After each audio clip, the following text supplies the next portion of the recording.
All right. We are live. Today, we are talking on-chain ticketing. We've got Tixbase member Chris here. He's an expert. He's going to tell us all about what's going on with ticketing as a whole in the industry. I think it's a really interesting time to have this conversation. For anyone who doesn't know, which I expect is a lot of our viewers, there's a lot going on in the ticketing industry, and it can get pretty deep. And that's why we have Chris here. And I think personally, I'm hoping to learn a lot about ticketing as an industry from this conversation, and I hope you will too. Cool. Do you guys want to give quick introductions? Chris, why don't we go with you first? Awesome. So I'm Chris. I am head of product and design at Tixbase. And the best way to think about Tixbase is very similar to how Shopify empowers merchants by providing like all the easy to use and integrated tools to sell online and in person. Tixbase does that exact thing, but specific to ticketing businesses. So if you're a ticket marketplace, if you're a venue, if you're a sports team, if you're a music festival and you want to sell tickets directly to your consumers, you would use the Tixbase platform to set up a fully branded experience that integrates across, the scanner apps on site, the box office if you need to sell tickets in person, and that entire online experience and sort of the consumer facing aspects, but also sort of like the B2B side, which is, all like the back office tooling that you need to set up your inventory, create ticket holds. So we kind of give you that full kind of end-to-end experience. Nice. I definitely want to talk at some point about who's benefiting the most from Tixbase. Is it the consumer? Is it the business? Where are the real benefits? Because I think that's an interesting conversation. Jake, why don't you give a quick intro too? Yeah. Hey guys, Jake Svengros from the business development team at Avalanche. I focus on our consumer enterprise group. So everything from sports, media, entertainment, and kind of brand and retail focused use cases is what my team focuses on. And so it's always exciting when we're talking Tixbase and ticketing. Myself and Dom, we met Emil and Vincent probably 3+ years ago at this point. So it's been a long journey with Tixbase, and super excited to see obviously Copa, which we'll talk about, some of the stuff that Paso and what they kind of partnered with them in Turkey to do. So yeah, excited to talk ticketing. And I know Coop, you had mentioned it yesterday. I think this is a really exciting time for just like the sports ecosystem on Avalanche. And, we can get into that a little bit, but to have Tixbase kind of leading the headline yesterday with what they're doing is an exciting time. Yeah, totally.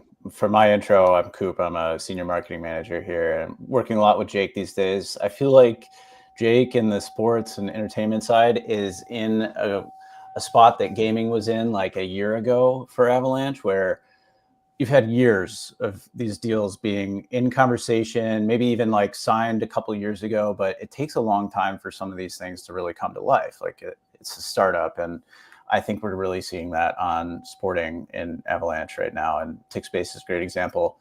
Copa Baseball just announced, 2 days ago that you guys are handling the ticketing for that event. Can you tell us a little bit about that event and what you're doing for it?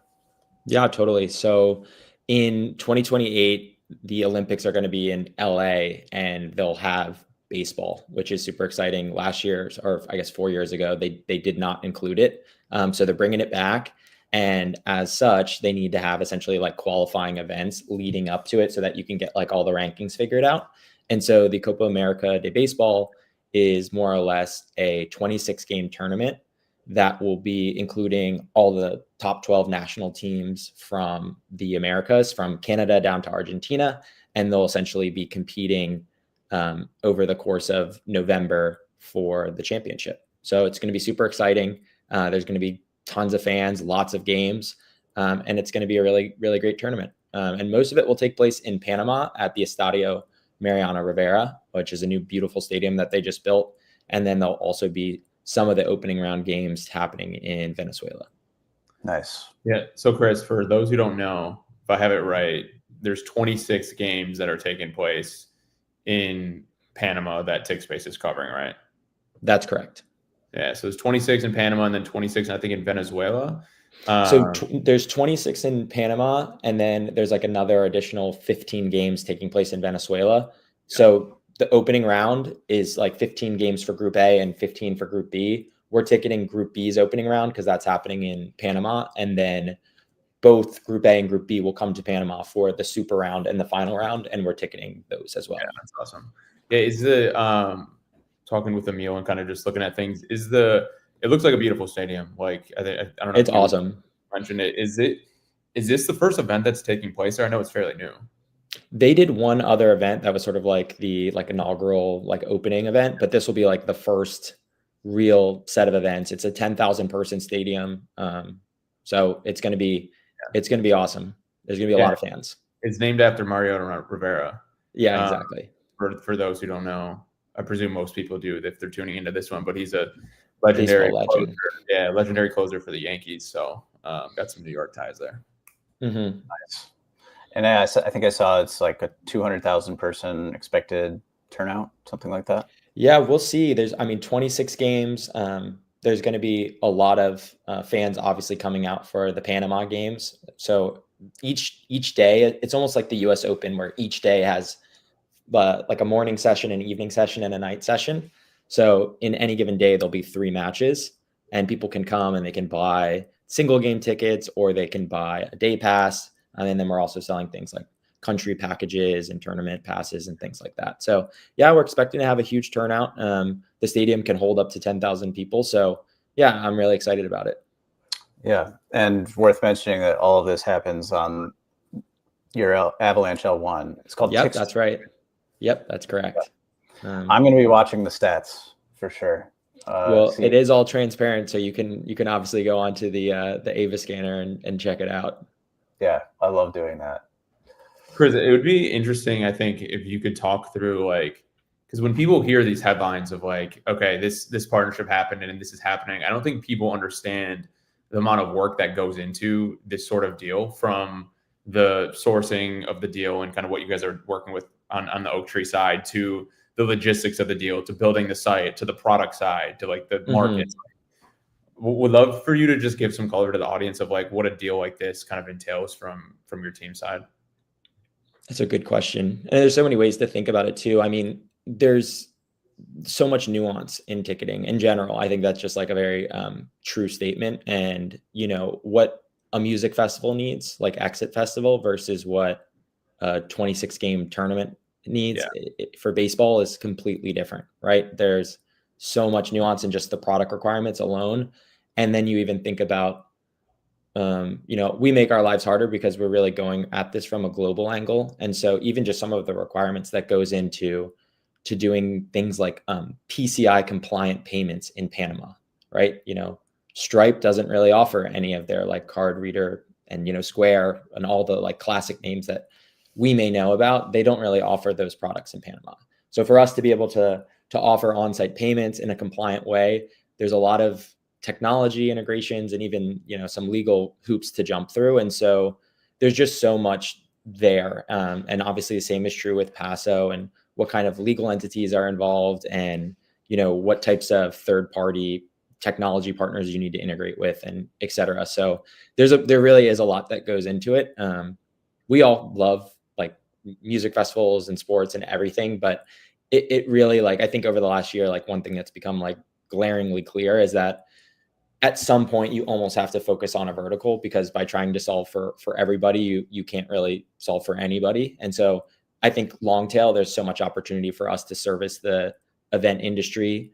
But I think there's something like 18 subdivisions of ticketing in terms of, you have plays and movies, and there's just so many different directions you can go. And even little things like terminology. I was talking about this with our CEO, Chad, yesterday or 2 days ago. And, what they call passes or packages in sports, they call subscriptions in theater. And so even though the functionality is the exact same, it's just the thing of why are you calling it that? We want to call it subscriptions, right? And so even just little terminology stuff, there's just a lot of nuance there. So that would be maybe the best way I can explain it. And again, these deals are long, especially a lot of these enterprise, companies that are doing millions of tickets. This doesn't happen overnight. There's a lot that has to happen. And obviously switching from whatever their primary ticketing provider is now to using Tixbase, there's also a very long process and just making sure that that migration is going properly, moving the customer data over, moving the ticketing data over, some of the purchase history data, all that stuff. And the systems don't always work like one-to-one. There's not really like this like global standard of how these ticketing platforms operate in terms of the data. And so you may be doing a migration and realize, hey, like this isn't as clear cut as you would want it to be, because, they're calling them transactions, but we're calling them orders, and just like little things like that. We run into that a lot as well. I mean, that's part of why Jake is focused in one area, is so that he can become the expert within the sports industry and entertainment. And even that can be a little broad, right? But yeah, focus is really important in early stage startups. Totally. It sounds like, though, Chris, like if I got this right, and like feel free to correct me, it seems like the focus, at least, in the short term here, is going to be on like sports and festivals for you guys. What do you say? I think that's accurate. Okay. Cool. And for anyone just joining us, we're talking ticketing, including on-chain ticketing. We've got Chris from Tixbase here on the product side, walking us through his thoughts, what's going on recently in the industry. And I think you can learn a lot here. I think it's a very deep segment that a lot of us just don't really understand. So I'm excited to learn more. Why don't we talk a little bit about like the ticketing industry as a whole? Like, what's going on that you find interesting? So there's a lot going on right now with the FTC and Ticketmaster, the DOJ and Ticketmaster. I feel like ticketing has really been in the spotlight in terms of calls for regulation, and at least there's like a lot to unpack, and we can maybe just try and talk through it as best as we can. But I mean, at least with Ticketmaster, you kind of see two sides of the story. One is that Ticketmaster and Live Nation are sort of two parts of the same whole. And so they have the deals like completely integrated with the venues and the artists. And it gets to this point where it's very monopolistic, where they get to kind of dictate the terms and the rules, and everything kind of flows into the Ticketmaster platform. And it really makes it very hard for smaller promoters and things like that to get an edge in the market, and even to get access to like certain venues, which, basically all roads lead through Live Nation and Ticketmaster. So I think that's the first part, right? Is like, is this a monopoly? And you can see the calls from the DOJ and things like that. But on the FTC side, it's mainly around kind of a couple different tenets. One being transparency, right? So what you see when you find a ticket to what you end up paying when you ultimately buy that ticket. They're saying that those are sort of unfair practices in terms of pricing transparency. And then the second one, and I think it's maybe the more juicy one, is that while artists say, hey, we want to put a cap on the price for these tickets, and we want to prevent an individual from buying, hundreds of these tickets to sort of prevent like the scalping issues, then they're saying, at least in these articles, that, Ticketmaster is actually behind the scenes, like supporting these brokers to basically circumvent Ticketmaster's own security practices to be able to buy more tickets, sell them at a higher price. So it's a pretty juicy article. I mean, I'm not going to put a value judgment on it. I don't know what's true and what's not, but it's certainly interesting to see. And I think in terms of resale in general, I think a lot of people don't just like even realize like how deep it all goes. So like, for example, I mean, you look at very reputable marketplaces like StubHub and SeatGeek, and at the end of the day, they do what's called speculative selling, which basically means that you can sell a ticket that you don't have. They don't actually ask the seller to prove that they own the ticket.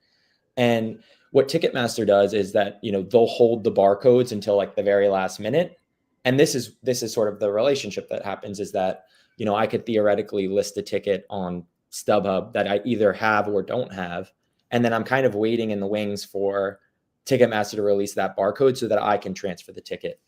And there's a bit of an issue where at the end of the day, if a ticketing company offers ticket transfers, like if I could buy us 3 tickets and then send you guys the tickets, right, so that we could all meet up at the event, but we don't necessarily have to go together. As soon as you offer that little feature, you've opened the gates wide open for more or less like resale, right? Like, and it's unfortunate, but if you really think about it, even with like the rotating barcodes and all the like cool features and nuances that you can do, and even like ways that you can eliminate bots, at the end of the day, if you can transfer a ticket from your wallet to you guys, then I could also theoretically go list that ticket somewhere else and do that same process with two people that I don't know with a ticket that I've just sold way over market. So I think there's kind of a lot there.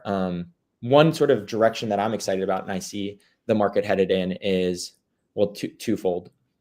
One is that a lot of these major IPs, like these giant sports teams and music festivals, I think in this day and age can really start to go to direct to consumer. So they don't necessarily need the value prop of a large ticket marketplace, which is distribution. And distribution, by the way, like there's a reason that these guys can charge 20, 30% fees. And there are smaller events that benefit from distribution, right? Having millions of people, go to Ticketmaster every day and potentially see your event, like that is a value prop, right? So I did want to give credit where credit is due. But when you think about like, a large sports entity like PSG, those fans are going to find those tickets, right? They're going to go to PSG's website and they'll do that.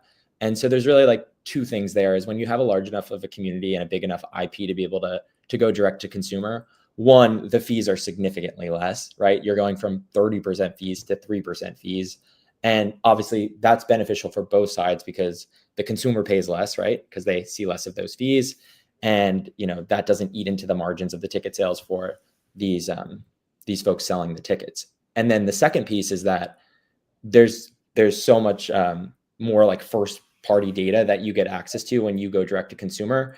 When you sell through an intermediary, they're the ones who have like first party data, right? Which is like all the information that they're collecting in terms of the purchase behavior, what you looked at, what you ultimately chose to buy, and maybe just a small piece of that gets sent back to the actual entity that really deserves that information. But because they're going through an intermediary, they don't have that.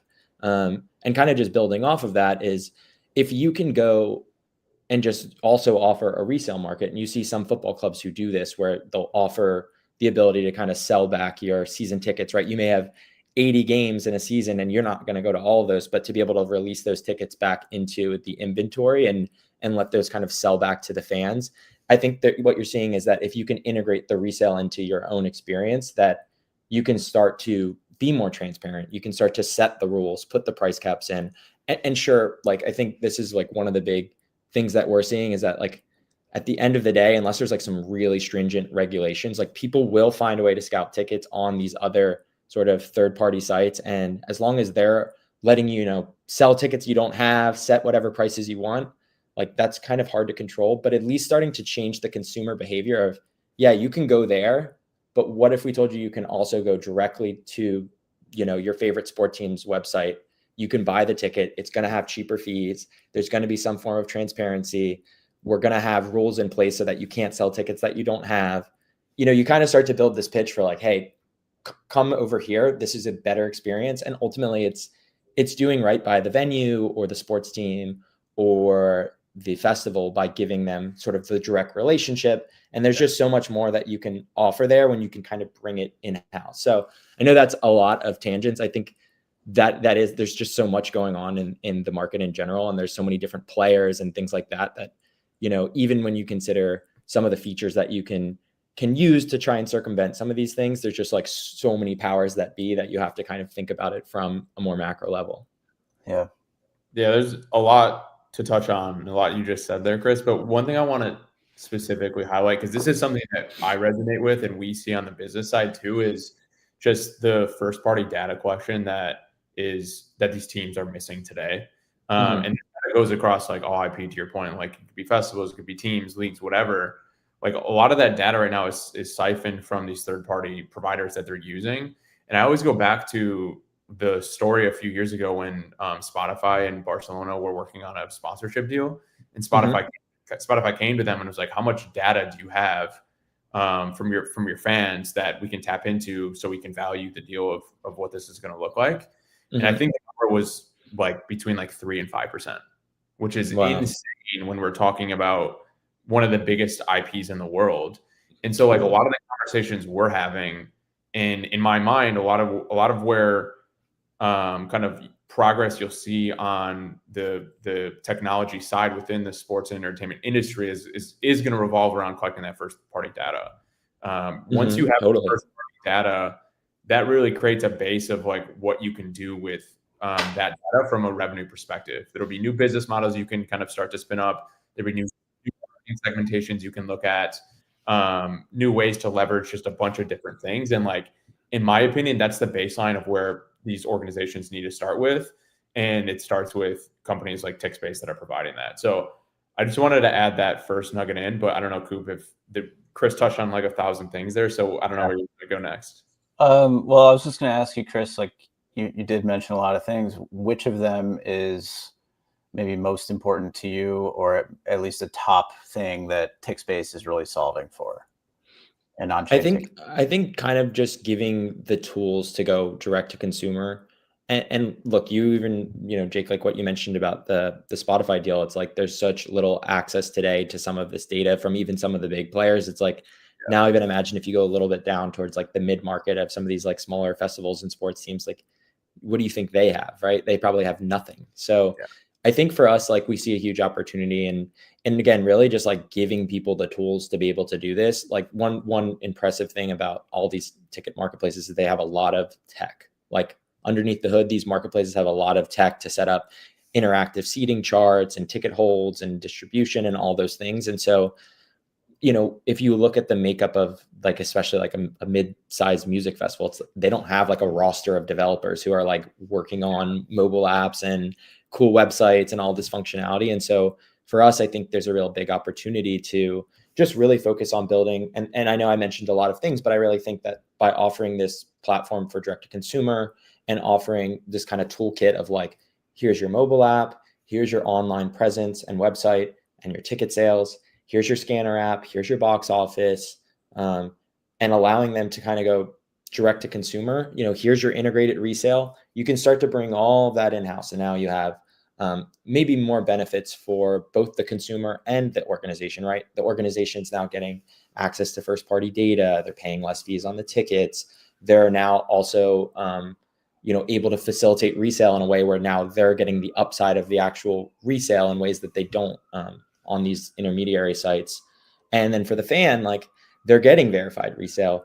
They're getting a place, for community, right? Like if you go on an app for the Yankees and you can talk to other people who are a big fan, right? Like that's just a great experience, and you can start to really tap into that community. And even things like mobile app, if you can give somebody a mobile app, now they can send push notifications, and that becomes like a welcomed exchange between them and the fan, because I'm down to get notifications from the Philadelphia Eagles, right? Like if there's something going on there, like I'd like to know, because I'm a fan, right? And so I think that's one interesting thing about sports and entertainment is that I feel like we're such diehard fans that we want the push notification, right? And so many other industries, like I'm like, I don't want Uber sending me like a notification that I get, some discount if I take a ride right now. But if the Eagles are like making a trade, like please send me that right now. I need to know. I was talking to Coop about that yesterday. The sports and entertainment industry have the stickiest users out of any industry, and it's an incredible advantage. I agree, because every year we're still going to be interested in the team regardless of what's happening on the court or the field or whatever it may be. 100%. So, and I think teams are starting to realize that, Chris, about it's becoming more and more obvious the value to own their own channels. Like you for said, sure. Like from the community side, whether it's from the data side, whether it's from the revenue side, I think all of that stems with, kind of starting to do that. And then you brought up another good point that like these teams and IPs are big enough to where they don't really need them. If it is a smaller league or team, distribution is important, but there's just a huge opportunity here because of a variety of factors that we just talked about from kind of these industries. Totally. And there's also like a large amount of seasonality in the ticketing industry, both for sports and for festivals, right? Those happen in a very unique window of time. And then there's kind of the off season, right? And so finding ways to have, certain channels that you can use to continue to engage your fans year round is super important. And I think that's all part of bringing some of the tools and tech in-house to be able to do that. And I think that's probably one of those areas where, people just don't maybe have all the tools that they need to be able to do that. And that's why you see, big even organizations with 5% of the data that they could even extract. And so I think kind of empowering people with those tools, you see it in e-commerce all the time. I mean, Shopify, Wix, Squarespace, those companies have done an incredible job of giving people with very low technical skill sets the ability to do very, very many things in a very meaningful way. And people can build like little empires, you know, and even like there are large, I would say, like e-commerce companies that use those as well, just because it's a great toolkit. Yeah, really democratized access to e-commerce at the time. For sure. Yeah, and the data side is also a big part of that, I think. And distribution will always be important. And I think for us, we want to be able to also work in distribution into our platform. And there's levels of transparency. And I think this is part of like the ethos and the culture of Tixbase, that we want to do that throughout our entire kind of like product. So not only do we want the fans to see like, hey, this is the price you see is the price you pay, you know, hey, the tickets that you're considering buying right now are verified resale tickets that we actually can confirm this person has. But then even on the flip side, like there are ticketing companies that, you know, use ticketing insurance, and oftentimes the platforms will take all of the sort of like profits and margins that come from the ticketing insurance. So even for us, like we see a world where in the future, you know, we have all of these kind of like toggles that you can use to choose, you know, which insurance policy you want, you know, and what types of distribution you might be interested in, right? Because if we have partnerships with some of these, you know, marketplaces, and we're able to do that in a transparent and a clean way that we feel good about, then there's no reason for us not to let our customers who are selling direct to consumer also push some of that inventory out. I mean, Wembley is a great example of that. So Wembley Stadium, they have their own website and they sell tickets to, you know, concerts. They also help manage the English national football team. And not only do they sell from their website, but they also distribute some of those tickets onto some of the larger marketplaces. And so it goes to show that it's not like an either or, but it can be a combination of both if you do it right. Chris, I wanted to ask, and you know, if you're on the product side, it might not be conversations you're having every day, but when you do talk to a potential client, like what is the reception of you being powered by a blockchain? Like, how does that go? The more mature we've gotten, I think the less we talk about it. It's the same way that the iPhone is amazing, but you don't need to know what microprocessors it uses to be able to zoom in on a picture. You can just tell me that you can zoom in on a picture. And so I think moving away from technology speak and into like value speak, like, right, it's like we don't need to tell you that we use AWS so that we can handle like a massive load of traffic, right? We can just tell you when customers come in to buy tickets, we have a scalable way to make sure that everybody, you know, has a smooth experience. And I think for us, just like learning that, you know, I think we're all like relatively proud and big supporters of the Avalanche ecosystem. And so sometimes that kind of knee-jerk reaction can be to talk about some of the technology and some of the more nerdier elements and things like that. But at the end of the day, like that's a core to what we do as a business and some of the technology decisions that we've made, but that's not always necessarily important to the end user. And so I think it's all about focusing on what's the value that's derived from the technology and not necessarily the technology itself. I mean, our tickets are technically NFTs, but NFTs is really just like a medium of technology to wrap these things in so that we can keep them on a ledger and do all these things in terms of transparency. But, you know, you don't hear us talking about NFTs. Yeah, it's not your main pitch, right? And Jake talks about this a lot with me as well. It's like they're interested in the real business reason to use this, not the flashy technology. Totally. Yeah. And I mean, look, these businesses are businesses at the core, right? They're trying to engage their fans. They're trying to make more money, and they're trying to stay afloat. And especially like the lower down the stack you go, like the harder it is to do some of those things. So just trying to find, like, I always go back to this idea of like, what kind of like arrows do they have in their quiver that they can use to be able to build these relationships, find new customers that look like the customers they want, and to be able to manage some of the technology stack that, hey, look, a lot of these people, like I said, they're not technical and they may not have the development resources to be able to build some of this stuff in-house. Yeah, you bring up two good points there. First, I would just echo that's really kind of how we are approaching our business deals too a lot on the sports and entertainment side, is like, you know, we're bringing the value proposition of our best teams that are built on top, right? So whether it's ticketing with Tixbase and SI Tickets, or, you know, loyalty with FanHub and up top in these teams, you know, where's the value that we can provide alongside with those partners for these organizations, right? And then from that perspective, is it, are these solutions going to either make them more money with new revenue streams, or provide cost savings via operational efficiencies, or collect more data? Like, those are the conversations and things that these organizations want to hear. That's not to say every conversation is like that. Of course, there are more innovative and tech-facing companies that want to lean into more of the Web3 side of things publicly. But, it's about finding what the priorities are from that organization, right? Is it a little bit more tech-facing, or is it a little bit more solution-facing? And so I think that's a great way to approach it. And that's how we've seen success kind of approaching it in that light too.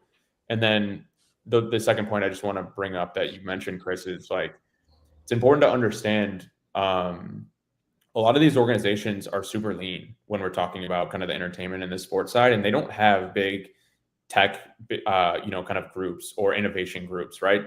Typically you have a partnerships group and you have a marketing group that you're kind of working with on the business side. And a lot of times their goals are not necessarily focused on innovation. So I think that does, twofold. I think that provides an opportunity for solution providers like Tixbase to come to the table that have an all-in-one solution that is very easily to integrate.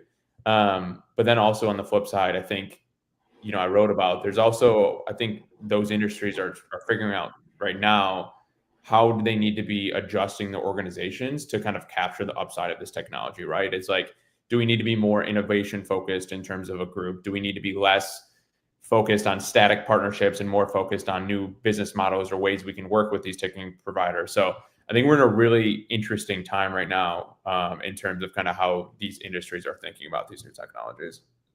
Totally. And I think there's even just a world where even if they don't modulate their departments, it's like, how can companies like Tixbase give a team of marketing and, BD folks a platform that works for them, right? Like, being able to link your DNS so that when you type in www.coop.com, it goes to like a ticketing website, and being able to, drag and drop your inventory and be able to build fan experiences around, find me all of the, people who have spent over this price that are interested in, I don't know, R&B, and then to be able to get a list and then, send them access codes to a pre-sale, or to be able to like link people's Spotify information and see like, hey, these are all my fans that are super fans of, this artist or that artist, and being able to do all that. So I think really for us too, just even recognizing that like it's the Dr. Seuss quote of like, if you try to like judge a fish by its ability to climb a tree, I think we're seeing this like opportunity to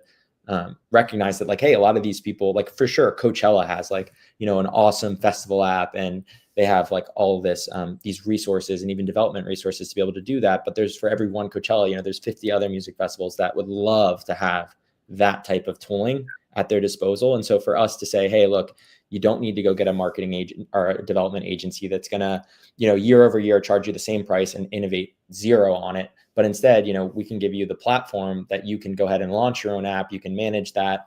And then to be able to really kind of build relationships around that. I mean, the same is true with ticketing, with resale, right? It's like giving them the tools to be able to manage that in a way where a non-technical user can really have a field day with it, I think is for us the direction that we're headed with sort of the platform play. Interesting. All right. I've learned a lot. Why don't we talk a little bit about your latest hire, or at least the latest hire that I've seen? It's a big one. Yeah. So we just brought in a new CEO, Chad Phillips. And I've just started to spend some time with him. We had a very, very long day on Wednesday. I mean, there's a lot to love. He's a really good guy, I think, is the most important part. I think like culturally, and the way that he sees the industry and the way that he thinks about like employee culture and how he wants to build Tixbase really resonated with me. So I think first and foremost, it's like, that's the type of, leader that I want to support and I want to follow. So that's the first part. And then the second part is he has been in the industry for over 25 years. He was a managing director at Ticketmaster for Asia. He was the chief customer officer at Eventum, which is the second largest ticket marketplace. And so he has this wealth of understanding and knowledge about how the industry works, how the landscape is. And we started to touch on this earlier, right? Of like, there's so much nuance and it's so complicated. And there's so many things to understand about how the industry actually works. And everything's not so cookie cutter like it might seem on the surface. And so, having somebody like Chad who can help lead the way for us and help, make things clear and help us choose a really good direction to go strategically is just an amazing addition to the team. So we're super happy to have him on board. Nice. Jake, have you met him yet? I have met Chad. I give kudos to Emil. Emil is a guy who kind of sets his sights on things. And, I first heard of Chad probably like a year ago. Emil had met him through the industry and just kind of the work that he had been doing. And, at the time he's like, this is our guy. Like, we'd really love to bring him in. But this was probably 8 months, 12 months ago. And so I went to the a ticketing conference with the Tixbase team earlier this year, I think in March. And we had a meeting with Chad. And so I got to meet him then. And at the time, I didn't know this would actually happen. So it was awesome to see come to fruition when I heard a few months back. But yeah, echo everything Chris said from what I met with him. Really impressive guy from the outside and seems to have some really good industry experience that he brings to the team, which I think is super important when you're building a company like Tixbase. So it's certainly exciting. Yeah, that's what you want to see in your founder, right? Like, go out there and put the team together that you need to succeed. So love to hear that. Awesome. All right, so we've covered a lot about the industry. We talked a bit about what you've got going on with Copa Baseball right now. I guess I think my last real question is, like, what's next? I mean, I think Copa is going to be keeping you pretty busy for a while, right? But anything else that we should know about? So really the focus is now is just building. There's so much technology that we want to build, and there's so many things that we know can really support our customer base and by extension their fans, right? We talked about a lot of things, and all those things need some form of technology to support them. And so for us, I think it's just being patient, right? There's a lot we want to build, and you can only build so many things at once. And we know that if we just kind of continue in the direction we're going, that we're going to continue to roll out products that are adding value to our customer base. And so, yeah, I mean, really what's next is it's the Bill Gates, close the garage doors and get back to building the internet. So that's sort of our focus at the moment. This is Chris, is there anything to share regarding Paso and kind of what that'll look like, or some things still being worked through on that? So the on the integration side, we've given them an integrated resale experience, and then I think it's just on their side now to decide how they want to roll that out to their audience. And there's a lot of sort of like relationships between Paso and the events that they work with and the Turkish Football Federation and things like that ultimately we kind of are just the technology provider there. Makes sense. Maybe the last thing to mention too that's exciting is just the partnership with Exit Festival. Mm-hmm. How I can speak a little bit from where we're involved too. So with the Bridge app. So we partnered with the Exit team, and the Tixbase team was heavily involved as well to launch Exit Festival's Bridge app. Essentially, launching their festival app, but more so than just kind of a static festival app. They've really designed it in a way for it to be, really modular and engaging. So there's a social feed. There's actually a matchmaking feature if you go to the festival and want to meet new people. And then obviously Tixbase is tied into the actual issuance of all the tickets. The other exciting thing with that partnership is that the way the Bridge, the Exit team is approaching it is really setting it up to enable kind of white labeling for the other festivals that are underneath their umbrella, but then also to go out and sell additional tickets to additional festivals via their festival app in Tixbase too. So that's an exciting one that I think we'll continue to see roll out over the next, X amount of months as well. Nice. Yeah, there's a ton going on in sports, entertainment, ticketing on Avalanche, and it is getting hard to keep up with it all. Like, Jake, where should people go at this point? Like, is following you? I mean, you're obviously putting out a lot on LinkedIn. Is that the best place to get information? That's where I go. Yeah, that's a good question. I have been spending a lot of time on LinkedIn, and I've been fairly consistent with posting insights of kind of what's happening in the industry. Obviously, of all of our partnerships. So I would say if you want to keep up with that, follow me on LinkedIn. We are working on, kind of broader ways in marketing and narrative with Coop and the marketing team, just for everyone out there, of how we can kind of update you guys a little bit more of what's going on with the sports industry. Because to Coop's point, I do think we're really kind of at this budding edge right now of hopefully some really exciting things that are coming here soon. So I would say look out for the marketing channels. Then follow myself, Dom, and Coop on LinkedIn and Twitter, and we'll try to keep everyone updated. Yeah, it's been really interesting to read your posts. Great. Well, I think unless there's anything else to bring up, we can close it here. What do you guys think?